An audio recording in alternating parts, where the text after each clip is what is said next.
Bismillahirrahmanirrahim. Assalamualaikum warahmatullahi wabarakatuh. Waalaikumsalam Waalaikumsalam warahmatullahi wabarakatuh. Waalaikumsalam warahmatullahi wabarakatuh. Baik, terima kasih abang-abang semua yang telah bergabung dengan tepat waktu. Semoga kita senantiasa menjadi orang-orang yang bersyukur, bisa menjaga waktu dengan baik, itu adalah satu tanda kesyukuran.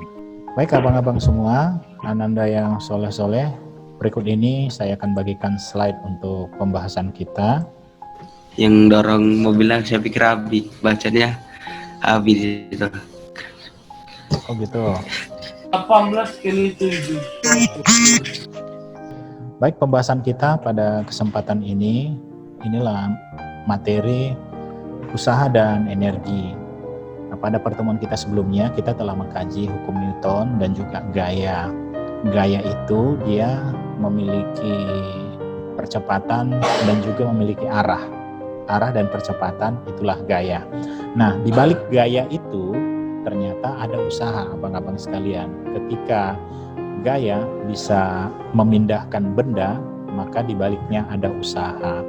Nah, inilah yang akan kita bahas, apa itu usaha, apa energi, dan seterusnya nanti kita akan juga membahas tentang gaya, walaupun hanya sedikit saja ya abang-abang sekalian. Nah, coba kita lanjut. Kita awali dengan dalil integrasi. Coba sama-sama kita simak ya abang-abang sekalian. A'udzu billahi minasyaitonir rajim. Bismillahirrahmanirrahim.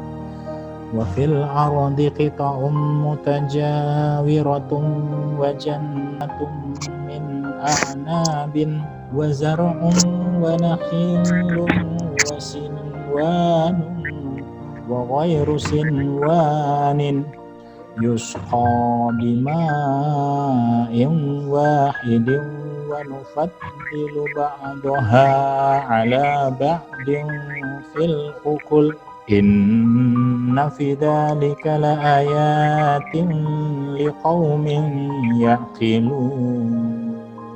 Shadaqallahul azim. Ini pada surah Ar-Ra'd ayat 4. Artinya, dan di bumi ini terdapat bagian-bagian yang berdampingan, dan kebun-kebun anggur, tanaman-tanaman, pohon kurma yang bercabang dan tidak bercabang, disirami dengan air yang sama. Kami melebihkan sebagian tanaman itu atas sebagian yang lain tentang rasanya. Sesungguhnya pada yang demikian itu terdapat tanda-tanda kebesaran Allah bagi kaum yang berpikir. Nah, apa maksudnya? Artinya seperti ini, Bang. Wa fil ardi qita'um mutajawiratun wa jannatun min a'nabin. Nah, di sini dikatakan bahwa secara harfiah di bumi ini terdapat bagian-bagian yang berdekatan. Artinya secara harfiah diartikan sebagai berdekatan dalam dimensi tempat, sebagai daerah, sebagai wilayah, negara, dan seterusnya, yang mempunyai potensi baik sumber daya alam maupun sumber daya manusia, yang mengolah, mengelola, dan mengembangkan, serta meningkatkan potensi sumber daya alam. Dan potensi tersebut saling dipertukarkan baik dari sisi keunggulan, dibandingkan, dikomparasi, dan dikompetisikan. Jadi semua di sini pengelolaan ini membutuhkan usaha manusia yang dilakukan untuk mengelola sumber daya alam tadi, gitu ya. Pada akhirnya ada ayat disinggung di sini, Allah mengatakan kami melebihkan sebagian tanaman-tanaman itu atas sebagian yang lain tentang rasanya. Artinya apa? Manusia hanya bisa mengelola, namun hasil dari usaha itu tetap Allah juga yang menentukan, sehingga memiliki keunggulan ya. Jadi semua keunggulan itu didapat setelah dikompetisikan ya. Kita lanjutkan ya abang-abang sekalian. Kita masuk ke pengertiannya tentang usaha. Usaha didefinisikan sebagai hasil kali antara gaya dan perpindahan benda. Satuan usaha dalam sistem internasional atau satuan internasional adalah joule. Ya, secara matematis bisa kita lihat rumus dari usaha itu. Usaha ini disimbolkan dengan W besar. W sama dengan F kali S, mana F adalah gaya, S adalah perpindahan benda. Coba kita lihat gambar di sebelah ini, ada orang mendorong mobil ke arah kiri, arah ke depan. Dia mendorong dari belakang. dorongan inilah yang dinamakan dengan gaya. Gaya itu disimbolkan F. Kemudian setelah diberikan gaya ke mobil, mobil mengalami perpindahan. Perpindahan ini ditanda dengan garis pertama atau ini garis kedua. Jadi ada perpindahan dari garis pertama ke garis kedua. Inilah namanya perpindahan benda. Disimbolkan dengan S. Ada gaya, ada perpindahan. Di balik gaya dan perpindahan inilah yang dinamakan dengan usaha. Jadi dia berusaha mendorong mobil itu, dia sedang berusaha, yaitu memberikan gaya sehingga mobil ini berpindah. Hasilnya usaha sebesar apa? Maka gaya dikali dengan perpindahan, itulah hasilnya usaha. Oke, W sama dengan F kali S. Kita lanjut. Ini ada keterangan, W besar adalah usaha, satuannya Joule, sering juga disebut dengan ERG, erg, atau ergon, bahasa Yunani. Artinya juga usaha. F adalah gaya, satuannya Newton. S sama dengan perpindahan, satuannya meter. Kalau kita lihat pada kolom, ya, pada kanan bawah ini merupakan kolom sistem satuan internasional dengan dua sistem, yaitu MKS dan CGS. MKS ini satuan meter, kilogram, sekon. CGS, sentimeter, gram, sekon. Nah, kalau pada gaya, pada F, pada sistem MKS, meter, kilogram, sekon, satuannya adalah Newton. Pada CGS, satuannya adalah Dine.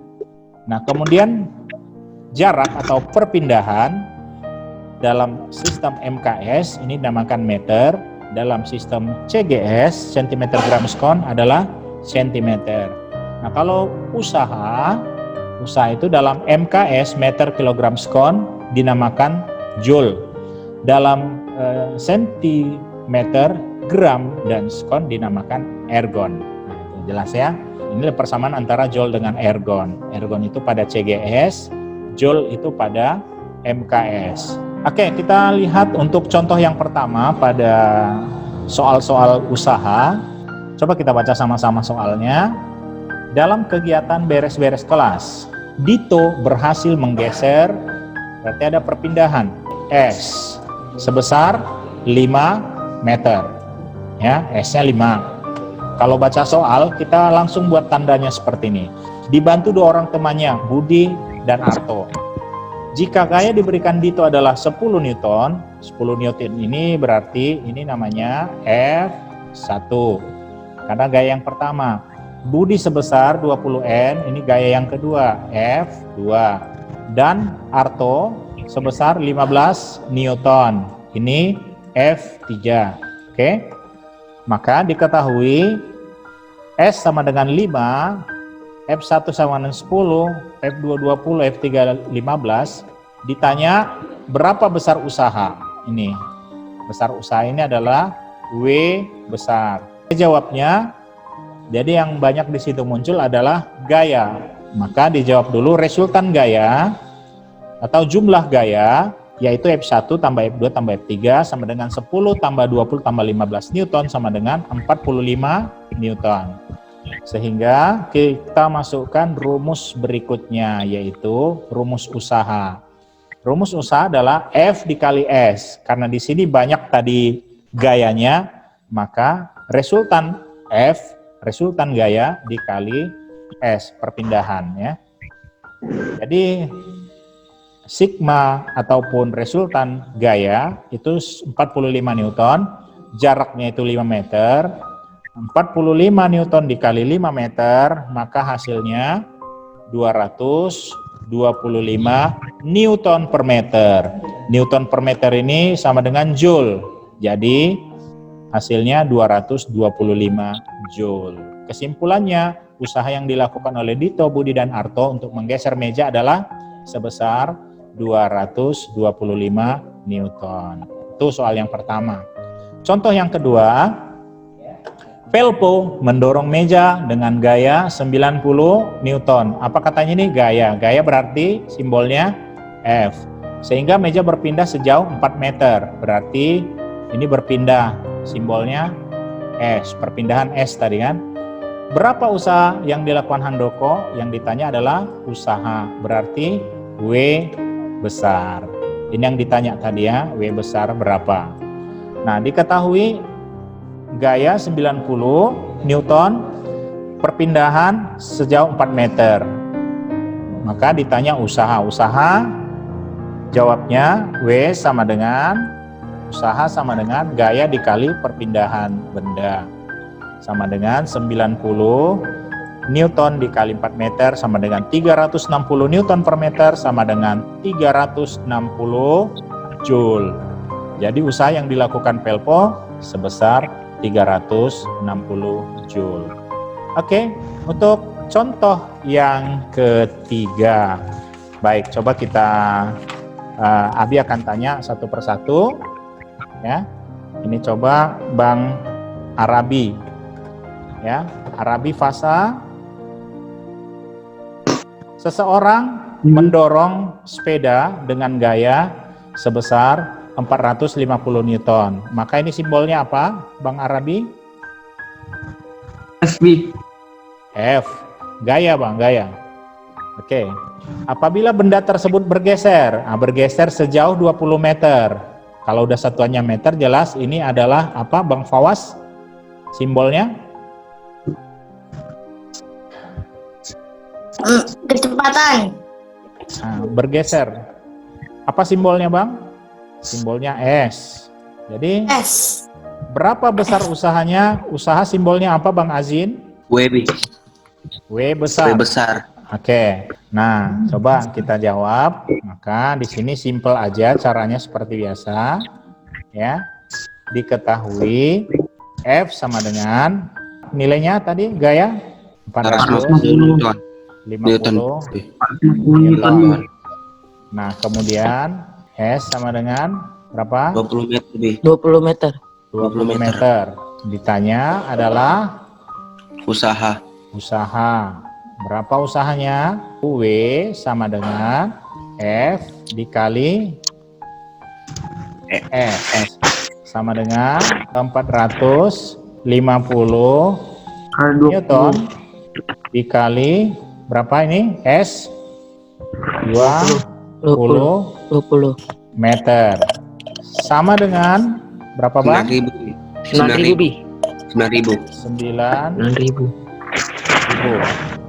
9.000 apa Newton per meter? Joule B. Oke, Joule. Newton per meter atau sama dengan 9.000 Joule. Oke. Nah, oke Bang ya, jelas ya. Oke, kita lanjut. Berikutnya kita tinggalkan usaha dan kita masuk ke energi. Energi adalah kemampuan untuk melakukan usaha. Berapapun usaha yang kita butuhkan, kalau tanpa energi, maka usaha itu tidak akan bisa berlaku, gitu ya. Nah, jadi berikut ini kita akan bahas tentang energi. Ini bentuk energi dalam mekanika. Yang pertama ada energi kinetik. Energi kinetik adalah energi yang timbul karena suatu benda bergerak. Maka persamaannya energi kinetik sama dengan setengah dikali massa dikali kecepatan gerak benda, gitu ya, karena dia berdasarkan benda bergeraknya. Nah, coba kita lihat soalnya. Contoh soal untuk energi kinetik, sebuah truk mempunyai massa 1000 kg. Berarti ini sama dengan M, massa ya. Melaju dengan kecepatan meter per sekon. Kecepatan adalah V. Berapa besar energi kinetiknya? Energi kinetik itu E, K. Nah, jawabnya M sama dengan 1000, massanya, kecepatannya 60 meter per sekon, maka energi kinetik sama dengan, masukkan rumusnya, setengah dikali massa dikali kecepatan kuadrat. 60 ya. Kuadrat. Jadi setengah dikali 1000 dikali 60 pangkat 2, energi kinetik sama dengan setengah dikali 3.600.000, maka energi kinetik sama dengan 1.800.000 Joule. Oke, itu contoh yang pertama ya. Nah, kita masuk ke energi berikutnya. Energi yang kedua, energi potensial. Adalah energi yang timbul karena letak. Kalau tadi karena geraknya, kalau energi potensial ini karena letaknya. Rumusnya adalah energi potensial sama dengan M kali G kali H. Massa dikali percepatan gravitasi dikali tinggi benda. Berapa biasanya percepatan gravitasi nilainya? Ini berapa, Bang? Umum ya. Percepatan gravitasi ini selalu 10 meter per sekon kuadrat ya. Selalu nilainya 10 ya. Contoh soal untuk energi potensial. Suatu benda dengan ketinggian 5 meter mempunyai massa 20 kg. Ini massa. Apabila percepatan gravitasinya 10 meter per sekon kuadrat, nah ini selalu ditulis 10 meter per sekon kuadrat, maka hitunglah energi potensial benda tersebut. Jadi diketahui massa 20, percepatan gravitasi itu ada 10 meter per sekon, kemudian ketinggian itu ada 5 meter, maka energi potensial massa dikali percepatan gravitasi dikali ketinggian sama dengan 20 dikali 10 itu sama dengan 200 dikali 5 sama dengan 1000 Joule. Oke, jelas ya. Baik. Energi yang ketiga, energi mekanik. Energi mekanik ini merupakan gabungan antara energi potensial dengan energi kinetik dan nilainya selalu konstan. Persamaannya energi mekanik sama dengan energi potensial ditambah energi kinetik. Nah, selanjutnya ini ada informasi buat abang-abang tentang hukum kekekalan energi. Energi tidak bisa diciptakan dan juga tidak bisa dimusnahkan, namun energi bisa diubah menjadi bentuk yang lain. Persamaannya, energi potensial 1 ditambah energi kinetik 1 sama dengan energi potensial 2 tambah energi kinetik 2. Artinya apa? Energi itu berubah dari bentuk yang pertama ke bentuk yang kedua. Energi selalu ada, hanya berubah bentuk. Nah, kita lihat selanjutnya ini energi konversi. Pengertiannya, konvensi energi adalah berubahnya bentuk energi dari satu bentuk energi ke bentuk energi lainnya. Misalnya ini, ada kipas angin di rumah, kipas angin itu bergerak dia ya. Kipas angin itu dia mengubah energi listrik menjadi energi gerak. Tinggal ditekan switch on-nya, maka energi listrik juga menjadi gerak, kipas anginnya berputar ya. Nah, listrik berubah menjadi gerak. Nah, selanjutnya radio akan mengubah energi listrik menjadi energi bunyi, gelombang suara. Kompor mengubah energi kimia menjadi energi panas, dan seterusnya lampu mengubah energi listrik menjadi energi cahaya. Atau kita sedang beraktivitas itu mengubah energi kimia menjadi energi gerak. Mungkin kita berjalan ya, kita bisa bergerak dan merasa nyaman bergerak ketika ada energi kimia yang kita ubah di dalam tubuh kita, yaitu bersumber dari makanan yang kita makan. Baik Bang, ini pada gambar di bawah, ini ada gambar sel surya. Ini juga sebagai alat pengubah energi. Cahaya matahari akan ditangkap oleh sel surya ini. Kemudian sel surya mengubah energi cahaya, itu nanti ada alat penyimpan energi di belakang sel ini, yang nanti energinya disimpan lalu dialirkan dalam bentuk energi listrik ya, energi listrik, sehingga sel surya sering digunakan untuk pembangkit tenaga listrik. Bisa untuk menyalakan lampu ya, bola lampu maksudnya. Kita lanjutkan Bang, terakhir ini ada energi nuklir. Energi nuklir adalah perubahan suatu atom menjadi atom yang lain. Namun perubahan tersebut disertai dengan energi yang besar. Energi nuklir, setiap perubahannya itu terjadi reaksi nuklir. Nah, setiap perubahan energi nuklir terjadi reaksi nuklir ya. Nah, reaksi nuklir ini ada dua macam, yaitu reaksi fisi. Reaksi fisi ada reaksi pemecahan inti atom. Nah, reaksi fusi ini reaksi penggabungan inti atom, gabung. Jadi contoh dari reaksi fisi ini bisa kita lihat pada senjata-senjata nuklir, salah satunya bom atom yang dijatuhkan di Hiroshima, di Jepang ataupun Nagasaki. Terjadinya pemecahan inti atom yang energinya begitu besar, sehingga begitu pecah satu inti atom akan pecah lagi. Pecahnya punya turunan pecahan gitu ya, sehingga tidak berhenti pecahnya. Inilah dahsyatnya tenaga atom. Selanjutnya ini sebagai terakhir, coba kita lihat ini tentang daya. Pengertian daya adalah usaha yang dilakukan benda untuk setiap sekon. Nih, ada satuan waktunya. Persamaannya atau rumusnya, P sama dengan W per T. P sama dengan daya listrik, satuannya adalah watt. Kemudian W besar adalah energi listrik atau joule. T sama dengan waktu, sekon. Nah, contoh soalnya diketahui massa sama dengan 50 kg. Ini H, ketinggian 10 meter. Ini T. T 1 menit sama dengan 60 sekon. Ditanya P berapa? Sebelum kita masuk ke rumus P sama dengan W per T, maka terlebih dahulu kita kerjakan W ini. Nah, W ini. Maka W, nah ini rumusnya M dikali G dikali H. Ya, M kali G kali H. M massa tadi ada berapa? Ada 50. Ini kita tulis 50. Selanjutnya G ini adalah percepatan gravitasi. Berapa nilainya? Selalu 10 meter per sekon kuadrat. Ya. Nah, kemudian H di soal ini ada. H di sini ada H 10. Ya, jadi dikali 10. Ya, 50 dikali 10 hasilnya 5.000 joule. Nah, setelah didapat W, ya W sama 5.000 joule, maka baru kita masuk ke rumus P sama dengan W per T. Jadi kita cari P, daya 5.000 per 60. 60 dari mana? Dari soal ada. Oke, 60 menit ya. Nah, 5.000 joule per 60 sekon, joule per sekon, maka hasilnya daya sama dengan 83,33 watt. Ya. Nah, itulah dayanya. Ini demikian ya abang-abang sekalian, mudah-mudahan bisa dipahami. Kita lanjut ke LKPD ya. Coba semua tunjukkan LKPD-nya Bang. Oke, biar saya fotokan. Sultan Nafis, Sani, Bang Zibril. Zibril, Sani. Nah, coba tunjukkan ya semua. Zibril, terima kasih udah boleh live dari Zoom. Selamat mengerjakan tugas. Assalamualaikum warahmatullahi wabarakatuh. Waalaikumsalam warahmatullahi wabarakatuh.